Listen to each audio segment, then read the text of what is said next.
I'm going to go over a few things you want to make sure you hit on when talking a stunt. The first thing you want to make sure you know is that you know every position of that stunt. What your top roll does, what your base or bases do, and what your back spot does.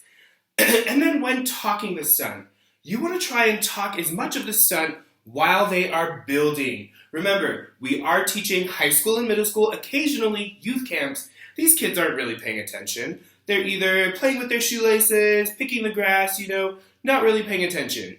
Okay, so you want to hit on these key points quickly. Like, for example, if we're doing a step-up drill, the first thing I would do is I would say, okay, let's go ahead and get our stunt group out here. Notice how our base is in that three-point lunge. She has a nice deep pocket for our top girl to stand in. Our top girl is going to go ahead and place her foot in that pocket. Notice how our back spot is on the waist. We're going to dip, 1, 2. Notice our top girl is locking out that leg and pushing through her shoulders, standing up nice and fast. Notice how the back spot is on the waist the whole time. For that dismount, we're going to 1, 2, and just reverse it. Back spot staying at the waist, and top girl staying on the shoulders, bending back and standing on that platform foot.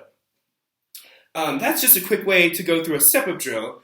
But I also, like I said in my last video, I put in my own attitude, my own little flair. I like to make kids laugh. For example, if I do a handstand to shoulder straddle, I'll ask the kid, what tumbling skill do you think you have to do a handstand to shoulder straddle? And they'll all be like, a handstand. And I'm like, nope, you have to have a standing full.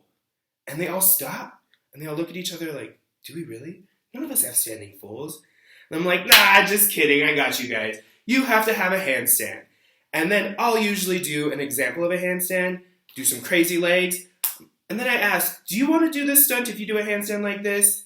Kids are obviously laughing because, goofy Ty doing some crazy legs, why wouldn't you laugh?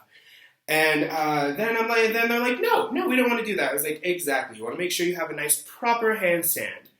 So like I said, you can add your own little flair into it, put a little spice, have some fun with it. Like I said, if you're having fun, then the kids are having fun.